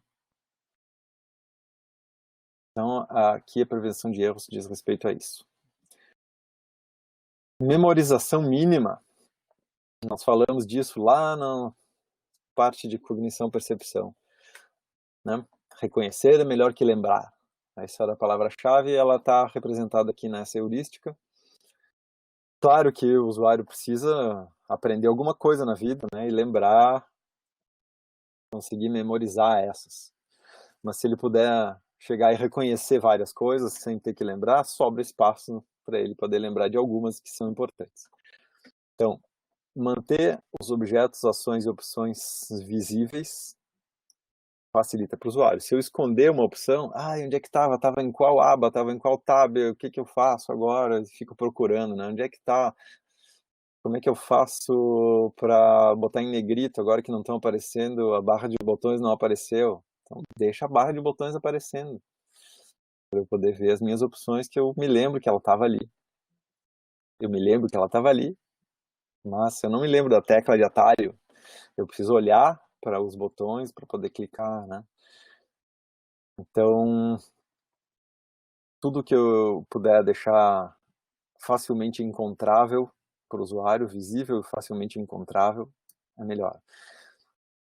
Tem o programador que vem e diz, mas como que ele não viu? Estava ali o botão. Então, quando eu passo para vocês, os que apresentaram, né? Eu passo a apresentação, aparece um botão de mais ali do lado esquerdo, embaixo da tela, onde vocês podem ter uma opção lá, upload da apresentação aqui no MConf. Isso só aparece para quem é o apresentador. E como eu sou apresentador sempre, porque eu sou professor, eu sei e já lembro disso. Mas vocês que eventualmente têm que apresentar, aí vocês não sabem. E isso não é bom, porque você tem que vir procurar a opção, né? São essas coisas aí. Tentar dar um highlight aí, mostrar as coisas. Ela estava ali, mas ela está escondida, não é facilmente encontrável. Bom, e aqui agora nessa última página, eu tenho as 4 últimas heurísticas do Nielsen. Ups, fiz um sem querer. Então, próxima aqui, número, dá para numerar, elas têm uma ordem, né? Essa aqui é certamente as números 7, 8, 9, 10. Então, flexibilidade e eficiência de uso é dar mais de uma opção, né? Flexibilidade. Se eu tiver mais de uma opção, por exemplo, aqui o exemplo é simples, né? Atalhos, botões e menus para fazer a mesma coisa. Redundância, isso cria redundância. Às vezes redundância é ruim, às vezes é bom. Por quê? Porque me dá flexibilidade. Eu posso fazer aquela que eu estou mais confortável para fazer. Então, o usuário novato vai poder achar a opção dele lá e vai estar tranquilo. O usuário eficiente não vai precisar, o usuário experiente não vai precisar largar a mão do teclado, pegar o mouse, mover o cursor, ele já vai no atalho e pronto. Né? Então eu consigo acomodar todo mundo. Isso aqui é um exemplo então, de flexibilidade e eficiência. Pensem nisso para todos os casos. Né? Ah, eu tenho que fazer um saque de dinheiro no caixa eletrônico. Agora, ao invés de olhar a dimensão, usuário novato ou experiente, vamos olhar assim, o usuário tem o cartão ou não tem o cartão?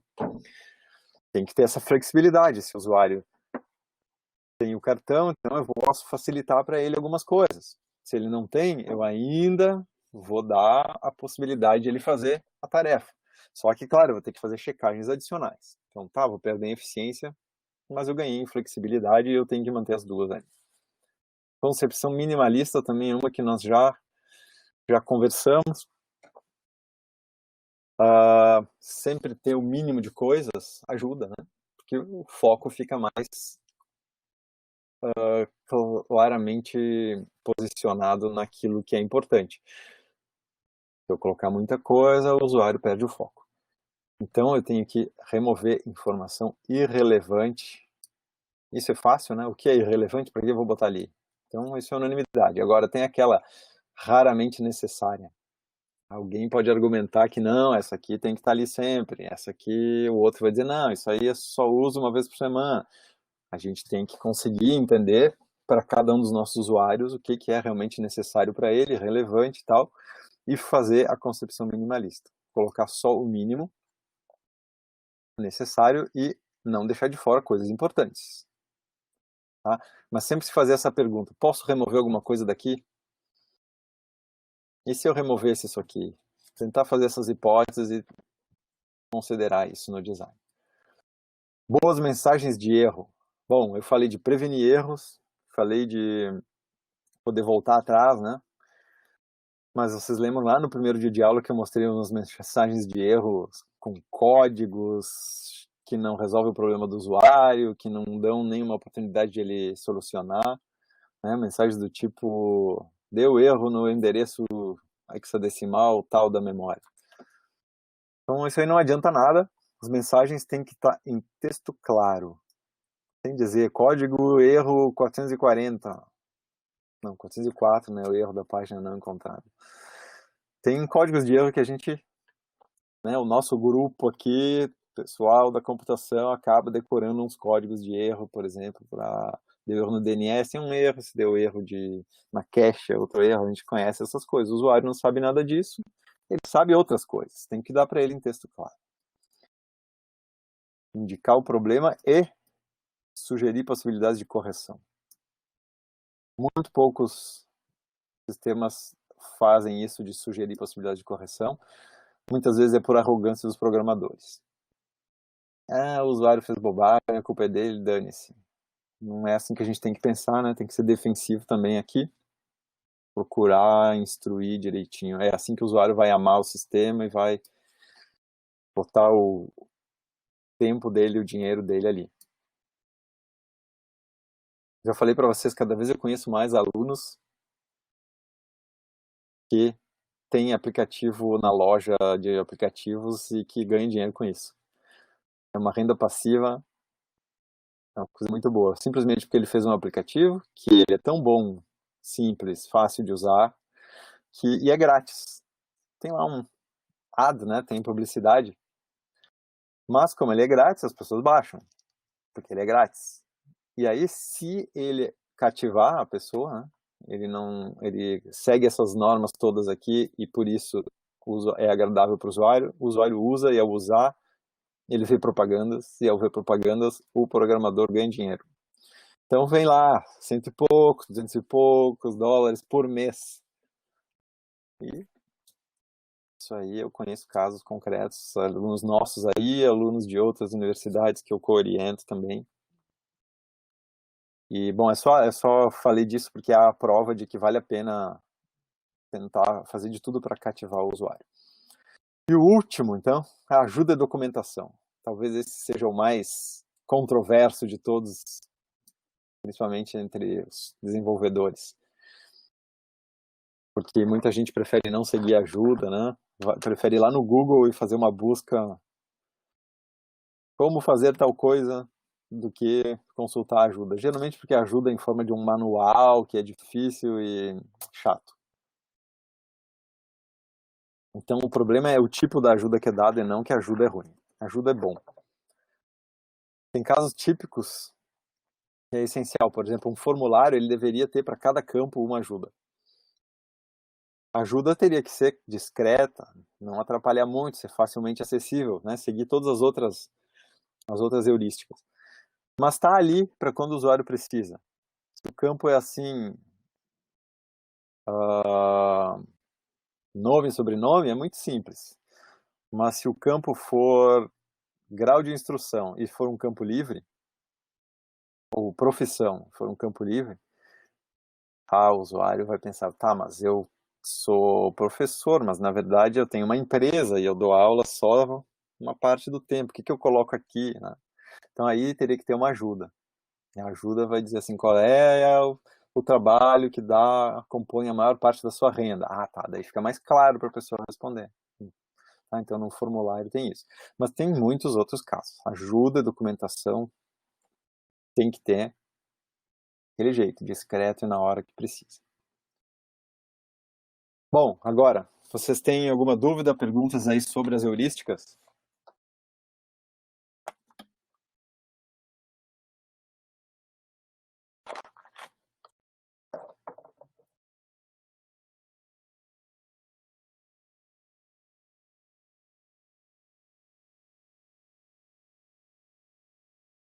Professor, sobre Sim. a. Existe uma heurística sobre como posicionar campos e formulário para preenchimento? Daí não entra no campo das heurísticas, né? Porque daí tu tá num caso específico, campos para formulário. E aqui as heurísticas de Nielsen, como eu disse lá no início, elas são as mais genéricas, elas vão se aplicar a tudo que é sistema. E, claro, elas não se aplicam daí a casos específicos, não respondem a questões específicas. Então, o que existe para esses casos aí? Eu tenho que fazer uma busca. Eu não sei dizer agora uma específica para campos em formulário. O que eu faria a priori é estudar outros formulários que eu achei mais agradáveis e tentar imitar. Mas também a gente pode procurar. Eu posso tentar ajudar a buscar alguma coisa específica para isso. Eu acho que não coloquei nenhuma de formulários lá no Moodle. Tem algumas lá. Vou dar uma procurada depois, tentar ver se eu coloco lá. Tá? Mas algumas dessas aqui se aplicam ao formulário. Agora não vai posicionar campos. Sim, sim. Isso aí ah, ah, talvez tu já tenha tido experiência, como todos aí, né? Esse é um exemplo que a gente pode refletir em cima, de formulários antigamente e formulários mais recentemente. Ou formulários de compra online, formulários para outras coisas. muda bem a ordem. Por exemplo, botar o CEP e ele já preencheu o endereço é uma coisa que não existia uma vez. E isso facilita e minimiza erro, grafia do nome da rua, essas coisas, porque botando o CEP ele já puxa o nome da rua. Tem algumas coisas importantes assim para formulários, mas não sei dizer assim um conjunto de guias ou uma norma. Isso talvez exista. Em relação à mensagem de erro, e se a gente, em vez de sugerir possibilidade de correção, a gente já deixar indicado como o erro aconteceu para o usuário? Isso é o mesmo que mais ou menos indicar para ele como corrigir o problema? Tem casos que a gente nem não tem correção, né? Ele tem que voltar e fazer de novo. Então a sugestão seria nessa linha. Eu acho que tu pode dizer, não consegui salvar porque o arquivo está protegido para leitura, ou não consegui salvar porque o nome usou caracteres que o sistema não aceita. Não consegui salvar porque isso tudo já dá para ele uma dica de que ele precisa do que ele precisa fazer para corrigir, né? Então isso seriam possibilidades de correção. Eu sempre tentem ler essas heurísticas de uma maneira bem ampla, tentando encaixar as palavras no caso específico, certo? Então, requer um pouco de interpretação. É como se isso aqui fosse a Constituição e nós fôssemos o STF, para usar algo da moda, né? Toda lei é passível de interpretação. E, os diálogos contêm informação relevante. Que diálogo, né? Minha aplicação é coisa de realidade virtual. E aí, o que eu faço? Bom, mas a concepção minimalista, o que é o diálogo? Tem aqui muito objeto que está poluindo a minha visão, eu preciso mesmo deles. Ou, tem essas texturas muito cheias de detalhe, eu preciso mesmo delas. Tem que tentar adaptar a cada caso. Certo? É um pouco isso. Tinha umas Sim. perguntas no texto aqui, deixa eu ver. Tá, se a moral é tentar aplicar todas essas no trabalho. Sim, tem duas fases. Primeiro, vocês estão fazendo o design agora. Então, no design é olhar essas heurísticas, olhar outras coisas que eu coloquei no Moodle e tudo isso que eu estou dizendo, tentar seguir essa linha de pensamento. Quer dizer, fazer o projeto das unidades de apresentação, fazer o fluxo dos diálogos, né, a transição entre elas, tentar seguir um pouco o pensamento nessa linha, porque isso ajuda a gente a organizar as coisas e cometer menos erros. Depois, quando a gente for fazer a avaliação é uma parte grande, porque ela inclui avaliação sem usuários, que é feita por especialistas, e nesse caso nós mesmos vamos nos considerar especialistas. E depois com usuários, que é outra coisa, a gente faz ensaios de laboratório. Mas na avaliação sem usuários, a gente vai fazer a avaliação heurística, que é realmente pegar agora o meu protótipo já pronto, porque eu vou avaliar, então eu já tenho um protótipo implementado, e vou repassar as heurísticas tentando responder as perguntas. Pego aqui, por exemplo, as que estão nessa página. Vou pegar a primeira ali. Existem atalhos para usuários experientes? Daí eu vou olhar lá no meu protótipo, putz, não tem atalho para usuários experientes. Então ali eu vou fazer uma checagem das heurísticas. Então nesse momento a gente usa as heurísticas. E agora também já para tentar fazer um design que segue todas elas. Pela experiência toda, né? Todos os desenvolvedores, por mais que eles tentem seguir normas, heurísticas e tal, chega num momento que eles vão ter que checar se realmente seguiram e eles vão achar erros. Vai ficar mais claro quando a gente for fazer a avaliação. Mas a moral agora é aplicar o máximo possível aqui. Tá? Se tentar se dar conta de que está aplicando ou não. Ter esse insight aí. Pois alguém sugere um vídeo que eu estou abrindo. Um vídeo de um designer para formulários. Primeiro eu tenho que assistir uma propaganda aqui, né? Vamos lá. Eu tive problema com o formulário porque eu tô fazendo um aplicativo agora em paralelo também com o freelancer mesmo, e ele tem um formulário de 27 posições para preencher. Sim, é. Bom, o que tem às vezes de guias, quando formulários são grandes, é usar muitas páginas, né? As perguntas são separadas por assunto em várias páginas. Tá, eu abri aqui o link que o Denison mandou. O chat é público, né? Vocês todos veem, então todos podem olhar.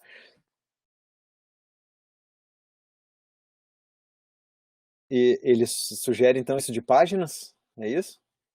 Paginar as perguntas. Isso me ocorreu assim por default. O formulário mais complicado que eu já preenchi foi o formulário para o visto americano uma vez. Eu já ajudei algumas pessoas também a preencher o formulário para fazer o visto americano. Eles mudaram bastante, então eu não sei como é que está agora exatamente, mas há um tempo atrás era isso, eram umas 80 perguntas e, sei lá, tinha 10, 12 páginas, essas perguntas em todas elas, e muitas perguntas às vezes se auto-checavam, né? Uma checava a outra, quer dizer, eu podia me contradizer se eu respondesse uma coisa que eu respondi numa página para uma outra que eu respondi lá na outra, e é justamente isso de propósito que eles faziam. Então, às vezes um formulário não é feito só para ter usabilidade, ele é feito assim, ó, todo mundo que não for competente o suficiente para preencher esse formulário não vai conseguir, não vai ganhar o visto, né? Então, nesse caso, é assim, aquilo serve de filtro. E aí o objetivo não é realmente a usabilidade. Por isso que a gente tem que cuidar, às vezes, quando segue exemplos. Se o formulário é para o uso de um sistema que eu quero que o usuário tenha usabilidade, então eu sigo essas normas aí. Eu tenho que conhecer as normas. Agora, se eu não quiser, se eu quiser dificultar a vida do usuário, também posso, né? Aí é só não seguir as normas ou fazer coisas de propósito. Esse vídeo ali, ele é bem extenso, ele detalha bastante coisa, né, sobre o formulário. Pode ser interessante olhar, sim. Então, vamos lá. Mais alguma?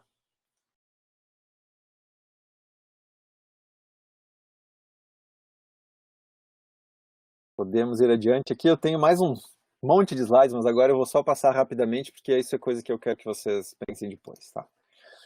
Sobre os estilos.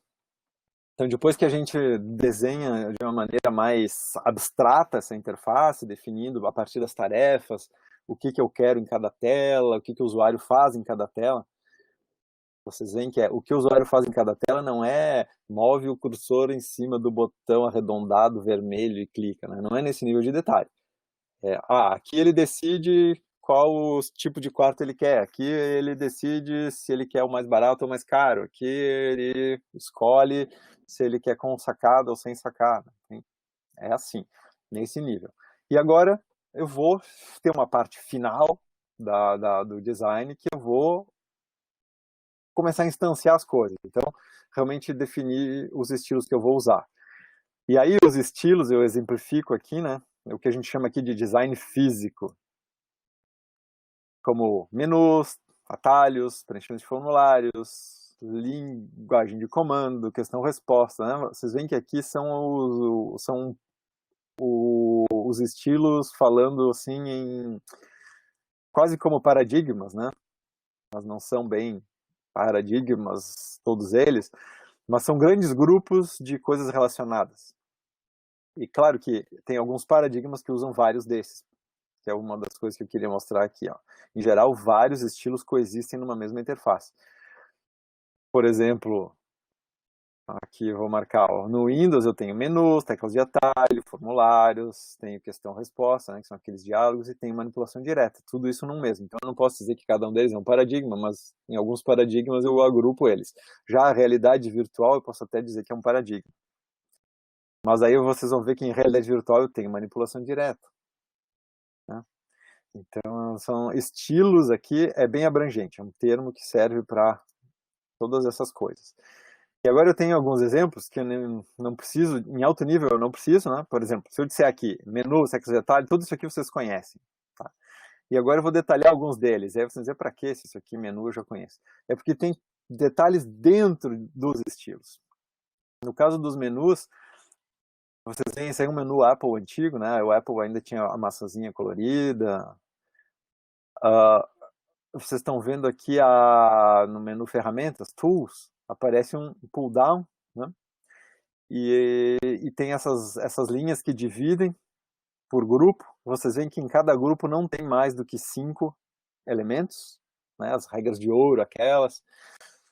Então eu vou agrupar eles por afinidade. Aqui eu tenho os que têm a ver com a correção ortográfica do texto, dicionário, spelling, autocorreção. Daí aqui vamos pegar um outro qualquer que tem mais variação. Bom, todos eles aqui servem igual. Esse aqui é compartilhar a planilha, rastrear as mudanças, fazer um merge, né, unir várias versões. Aqui ele está desabilitado. O que tem então de interessante? Primeiro que eu falei, ele está agrupado de 5 em 5 no máximo. Aí ele tem esse destaque em cinza ao invés de preto, para dizer que não está habilitado. Aí outra coisa que esse estilo usa, e que é uma norma a gente seguir, é que se ele tem 3 pontinhos, significa que quando eu clicar aqui, ele ainda vai aparecer um diálogo com uma confirmação de OK, ele não vai aplicar direto essa opção. Ao contrário aqui, por exemplo, do dicionário, se eu apertar aqui, ele abre o dicionário. Certo? Ele não vai aparecer uma tela dizendo que é o inglês ou o português, não vai, ele vai abrir o dicionário direto.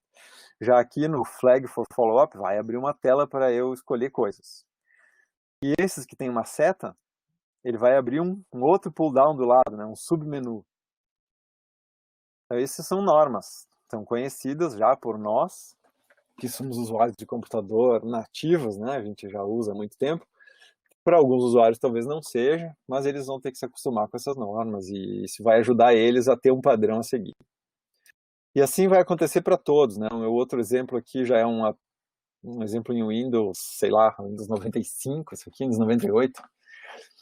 Mas é o Paint e o Word, e ele mostra as teclas de atalho explicitadas aqui. Se eu voltar para o anterior, vocês veem que a Apple não fazia isso.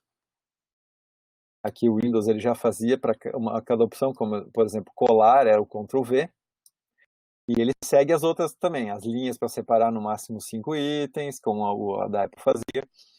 Ele ainda acrescentou aqui ícones visuais, né, para o usuário ver mais rapidamente onde é que está o colar e não precisar ler tudo, ele vê lá, esse é o símbolo de colar que eu já conheço. Aqui ele não usava no Paint, né? O encontrar é um binóculo, ao invés de uma lupa, mas enfim, tem os 3 pontinhos também, como tinha lá, tem as teclas de atalho explicitadas. Certo? E ainda tem outro detalhe que eu não mencionei, é que algumas têm um sublinhado. Vocês veem o sublinhado aqui no Undo, o sublinhado lá em cima no View, no Image, porque ele já indica que se eu fizer Alt aquela letra, eu acesso a tecla de atalho. Certo? E aqui eu coloquei um aviso embaixo da inconsistência. Tá, pode ser que esse Paint seja do Windows 95 e esse Word seja o Word do Windows 98 e por isso eles mudaram.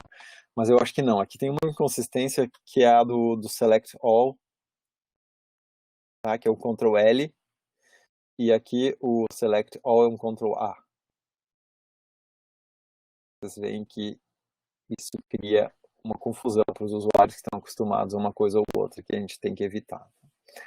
Mas tem algumas coisas que são padrão e elas seguem a inconsistência, mesmo entre sistemas de diferentes fornecedores. Já que nós falamos em formulário, né, tá aqui, bom, já que eu não falei ainda, tem uma pergunta que era, às vezes, se muda o idioma, o atalho de alguns programas mudam. É verdade, isso eu não comentei, mas é um deles é o selecionar, como é que é? Não, salvar é o S. Não tinha um que eu sempre me confundia. Ctrl-C, Ctrl-V. O N para o negrito, por exemplo. No Word fazia Ctrl-N para fazer negrito e é Ctrl-B para fazer bold, quando é em inglês, né? Então tem essa questão do idioma também. Uma coisa que é feita para usar a letra certa, N para negrito, então vamos usar N no português, é um pensamento propositado dos designers, mas ele criou um outro problema, que é a questão do bold. Depois, com uma coisa cada vez mais globalizada, e como surgiu até problemas de que negrito ficou considerado como um termo pejorativo, eu acho que hoje em dia se usa mais o bold mesmo, o Ctrl B, e assim as línguas vão perdendo seus detalhes e os sistemas vão impondo mudanças. Mas, enfim, são várias conversas colaterais aí. Preenchimento de formulários, já falei 1000 vezes, né, que ele segue a ideia dos formulários em papel, só que agora a gente digita os valores por computador. E tem aquele problema que tem que saber o que vai ser preenchido, claro, então tem que saber o meu nome, a data e tal, algumas coisas. E onde entra mesmo coisas que a gente pode padronizar em formulários que são boas para usabilidade auto-preenchimento de algumas coisas, formatação prévia, né? O CPF não deixar entrar com os pontos e barras para não dar problema, as datas já colocar as barras, e assim vai. Tá falando mais no diálogo de baixo nível aí do formulário. Se eu for usar agora o estilo de linguagem de comando, né, que vocês todos conhecem lá, da comandos, então tem que conhecer os comandos também. E tem parâmetros para os comandos. E aí no Unix, né, todos os derivados de Unix, os parâmetros, eles usam um hífen, né, para fazer o menos. Já no DOS, que é a base do Windows, ele usa barra.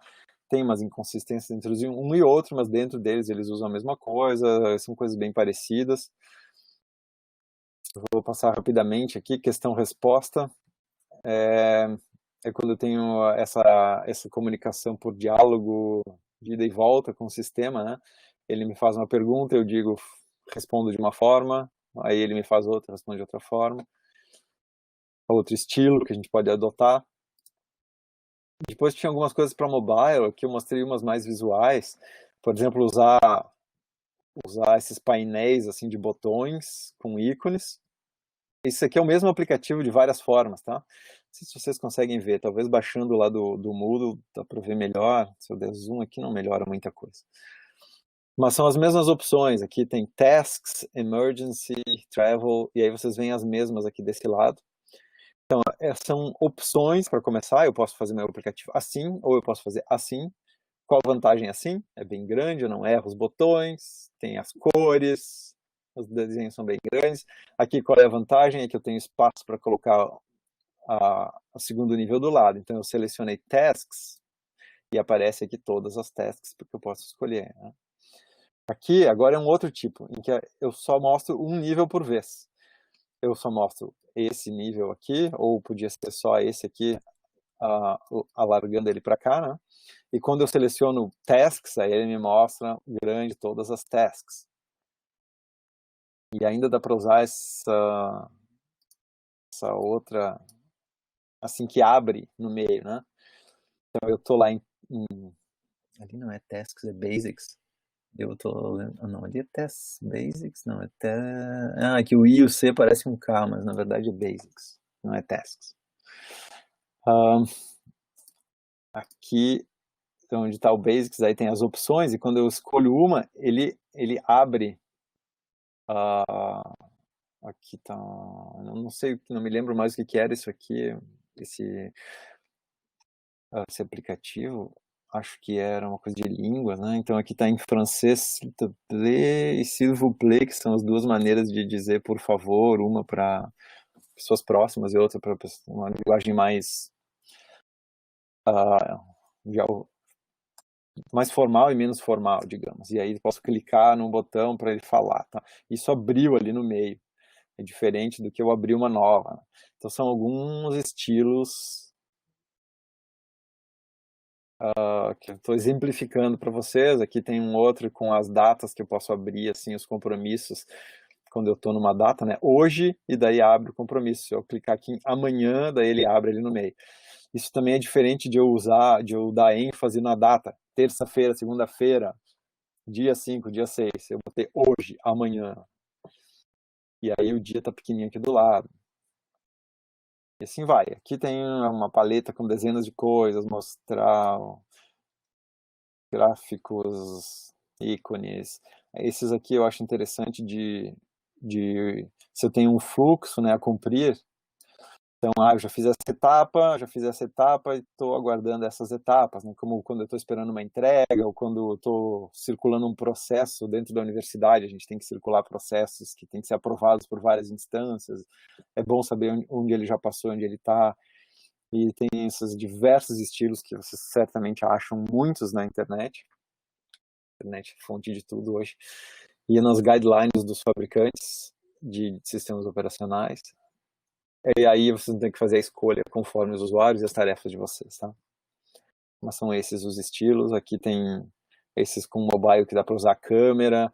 Daí se eu uso a câmera eu posso apontar coisas na imagem que a câmera está capturando. Dá para usar a linguagem natural.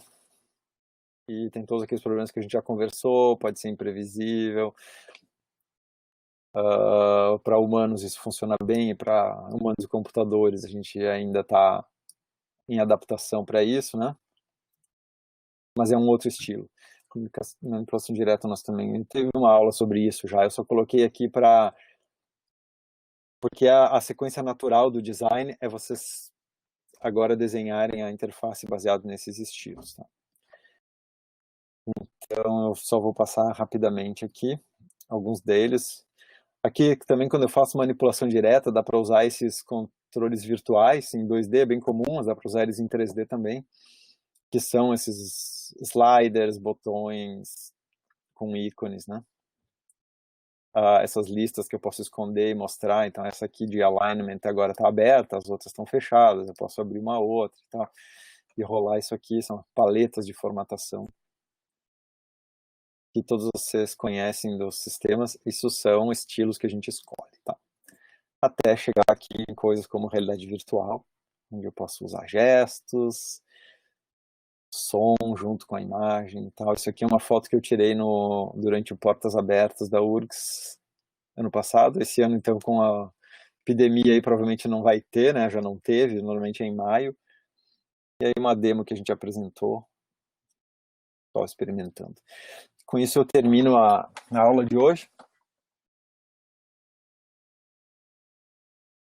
que é o design, né? Voltando lá para o início, que engloba, vou mostrar de novo aquele outro desenho, esse aqui. A gente viu que saindo do modelo de tarefas e de usuário, a gente passa aqui por um projeto de diálogo em alto e baixo nível, definição das unidades de apresentação e, por fim, a seleção dos estilos de objetos, tudo levando em conta opções tecnológicas, as recomendações, normas, heurísticas e o resultado da análise contextual. E essa é a fase que vocês estão do projeto de vocês. Então, para finalizar, eu só recomendo que vocês olhem no Moodle o material adicional que eu coloquei, e que talvez eu venha a colocar ainda mais. E procurem pensar nessas coisas agora dentro do contexto do trabalho. E se vocês tiverem dúvidas, não hesitem em perguntar. Na aula que vem é sobre prototipação. Prototipação já é a outra etapa que vocês vão fazer depois do design, mas eu já apresento ela agora e ela é muito próxima do design, né? Porque ele é a efetivação formal, assim, de física do design. E por causa disso é bom vocês olharem cedo para pensarem juntos. E a gente vai ter espaço, ela é um pouquinho mais curta do que essa do design, a prototipação, e por isso a gente vai ter um pouquinho mais de espaço para discutir os projetos, se vocês quiserem, um tempinho na aula que vem. Ok? Podemos terminar, então.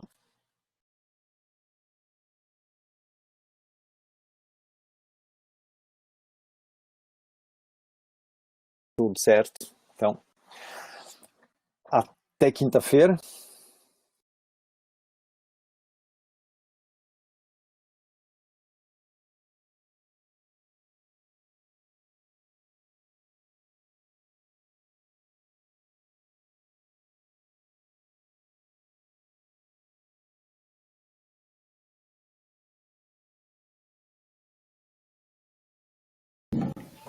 Professor, Sim, pode falar. eu queria conversar contigo um pouquinho agora. Eu tinha mandado e-mail na semana passada e que eu não estava me sentindo muito bem e tal. Sim. E aí eu falei com os guris, tipo, eu tinha conseguido trabalhar algumas coisinhas no trabalho naquela etapa, mas aí naquela semana, tipo, eu não consegui me sentir bem para participar da aula e tal. E como eu tinha dito até, eu ia optar pelo plano de ensino presencial, né? Sim. Mas aí eu conversei com os guris e, tipo, acho que foi, sei lá, um momento mais aleatório, assim, durante a quarentena. E agora eu já tô me sentindo melhor. Tem problema voltar pra cadeira Não, na nenhum. modalidade? Você tem acompanhado as outras aulas também, né? Então só foi a de uma. Pode continuar, sim. Tá. Aí nas próximas etapas eu participo mais, aí eu já apresento junto com os guris também. Sim, tranquilo. Certo, Não obrigada tem então, problema nenhum. professor. Segue em frente. Certo, muito obrigada. Nada. Tchau, tchau. Tchau, tchau.